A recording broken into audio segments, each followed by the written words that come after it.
What's up, everybody? It's Danny here from the Flipping Tables YouTube channel again.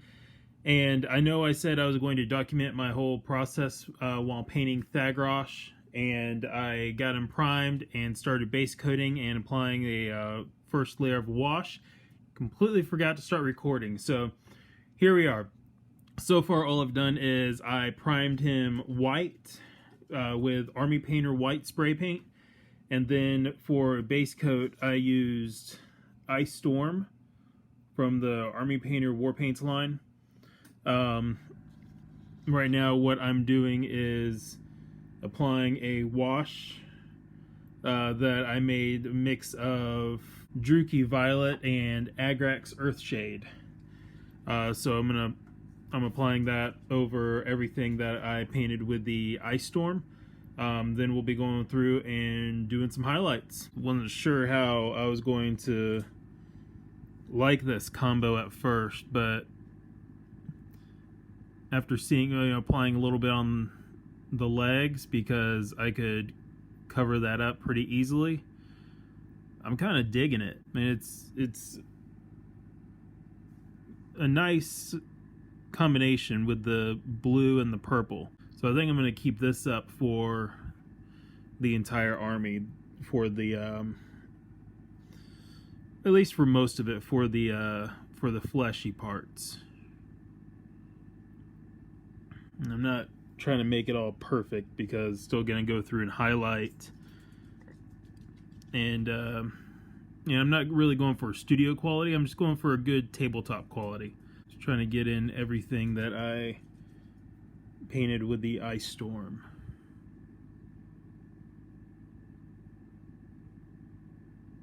Some of these areas underneath the armor where it's shadowed heavily, very dark, we won't bother really highlighting those areas. Doing some of the competition, some of the little store tourneys and stuff, part of the scoring is painting. So yes, I do want just a somewhat basic tabletop quality, but I also want it to look good for scoring too, because there's a chance maybe I do win something for that.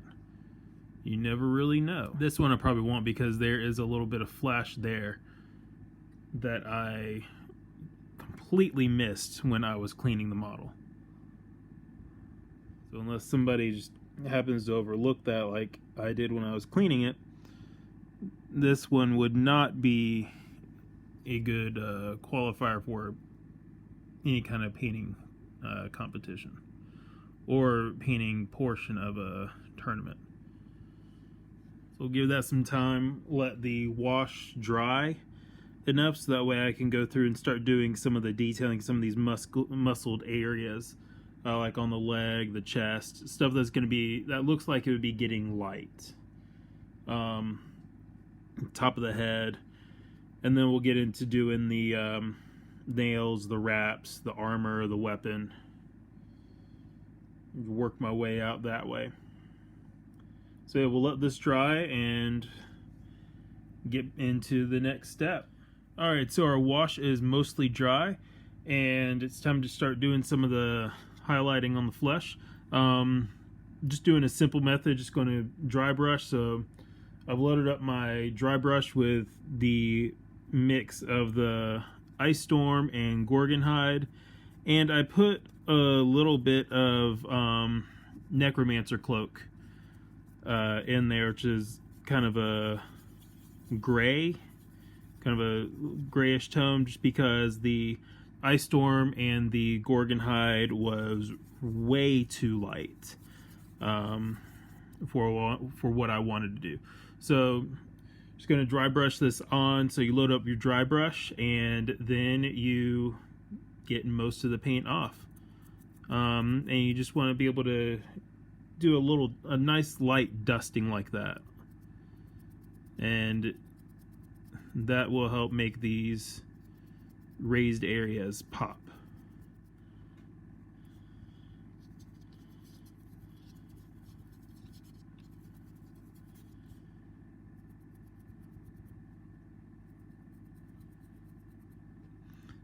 So you really just want to do anywhere that you think will be getting light. And I prefer to do super light dry brushing because it's easier to build up those layers than it is to take something away from it. So all you want to do is just go through like that. You know, like up here on where his hand is on top of the weapon will be getting light, so that'll be getting hit with an even lighter mix. And then these recesses that are in the muscle, we can go back through with some darkened paint and get those filled in a little bit more. Not too worried about that just yet.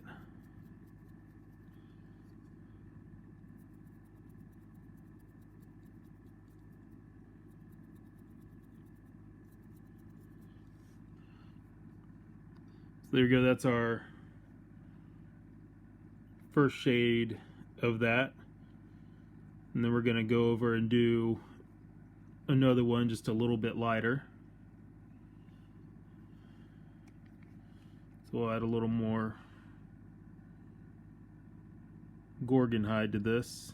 You don't want to go very drastic from this, from dark to light, too quickly. You want those little subtle changes. Keep doing this to build up these layers.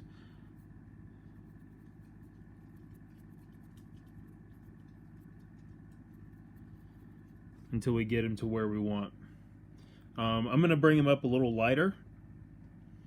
So take a couple of minutes and bring it up a little lighter. Gradually get it to where I'm happy with, and then see what we've got left.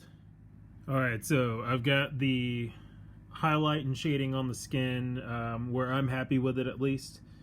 You can kind of see the subtle, some more subtle and some not so subtle changes in the tone of the skin, you know, where the light hits it. So like right in here at the side of his chest, it's a lot darker because there's a lot heavier of a shadow there. And then coming out here up to his shoulders is lighter, top of his head is lighter, same with his legs. So next what I'm going to do is I'm going to paint the leather parts, so his wraps on both hands, the cape of his, and any other part, anything else that looks like it would be made of leather. We're just gonna get that with some leather brown, and then we will go out and do some, pick out some highlights on there and brighten those up too. Alright, so we've got his leather pieces done, and as you can see I started painting some of the metallics, the weapon, the boot coverings, chains, the shoulder pad there. For the leather, like I said, I used the Army Painter Leather Brown, and then I just threw a wash on it that was a mix of Agrax Earthshade and Army Painter's Red Tone. Really like the outcome of that. As you can probably tell, some of it pulled a little too much in some areas, which honestly I'm perfectly fine with. It just gives it a little more of a dirty, caked on look. Like there's, you know, dirt and mud and grime caked on there. Really like the look of it. I'll go through with some highlights later. But I'm about to start the horns and the nails, the spikes, all those bony pieces. I'm using a mix of Necromancer Cloak from Army Painter and just some basic black, I think, from Vallejo. So we'll get those horns, nails, and spikes painted.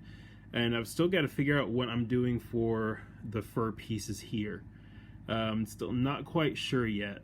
I don't really know how I want to handle that. Maybe make it, I don't know, yellow or something to add a little more color to it. but we'll tackle that when we get there. All right, so we've got the horns, the nails done.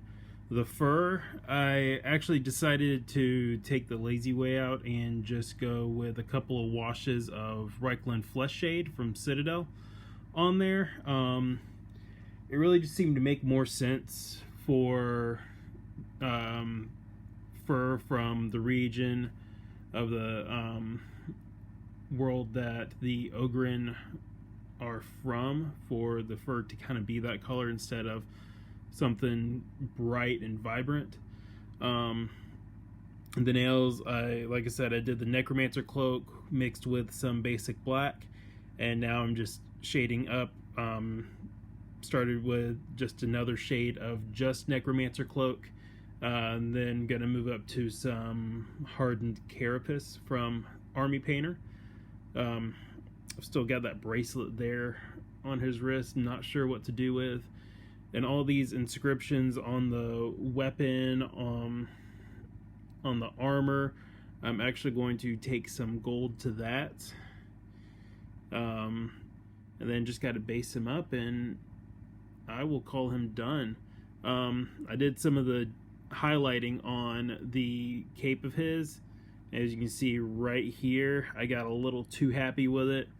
Got to figure out how to fix that, how to cover that up, but otherwise I'm pretty happy with it so far. So get into the next step, highlight those bones and spikes some more, get that detailing on the armor and weapons done. Maybe make those stitches on the cape a different color, and get the eyes done. And then outside of the basing, which I still have to get stuff for basing him, some snow and stuff, he'll for the most part be done with the primary paint. All right, so we've got the horns and spikes and nails done. Skulls on the belt are painted, and as you can see here, I started working on the gold inscription. I am taking the cheater's way out. I am using a gold Sharpie, and it is working fantastic. All that has already been done with the gold Sharpie. Right there on the boot shin cover is gold Sharpie. So we'll come over here and do a little bit and just kind of show you what I'm talking about.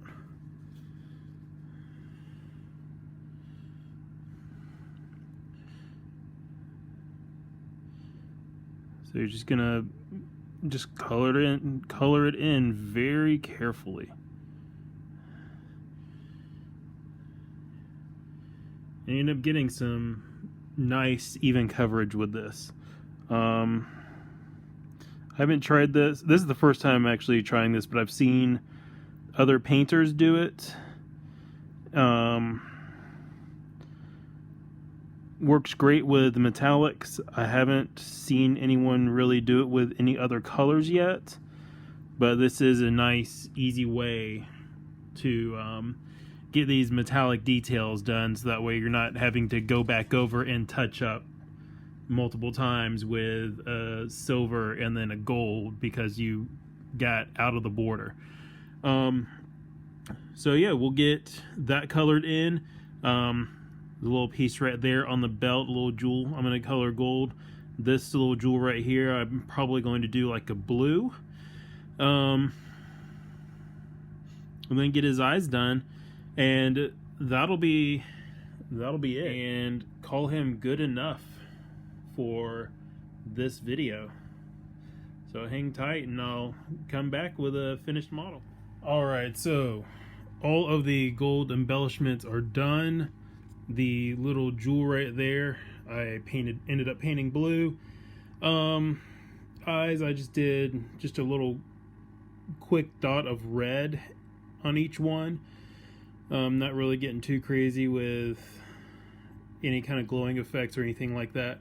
This is the outside of the Star Wars stuff I've painted, which has been real simple.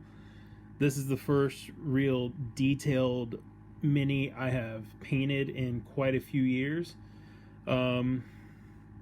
I went ahead and applied just a wash of Agrax Earthshade over the blades on the weapon on both sides, as well as the boots pieces of armor, the metallic pieces of armor, and the chains along his waist, as well as the skulls.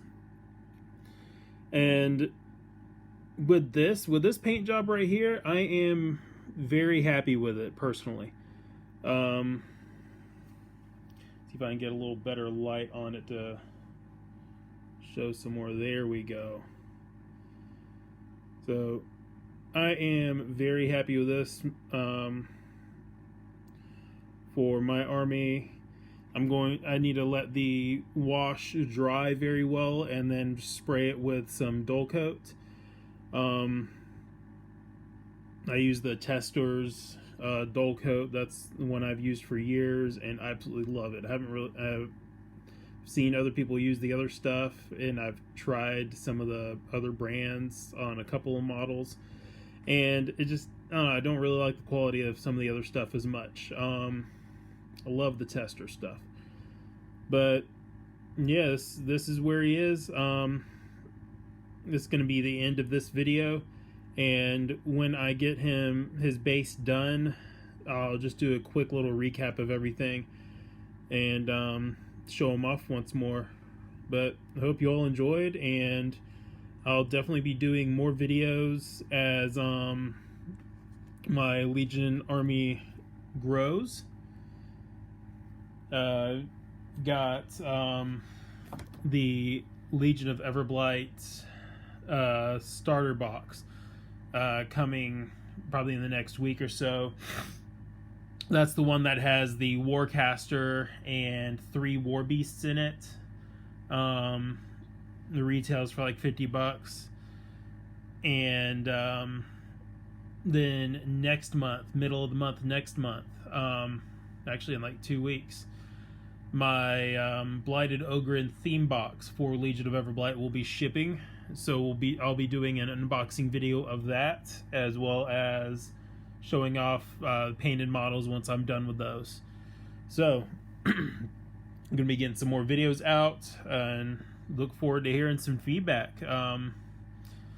Let me know what I could do better for painting, for videos.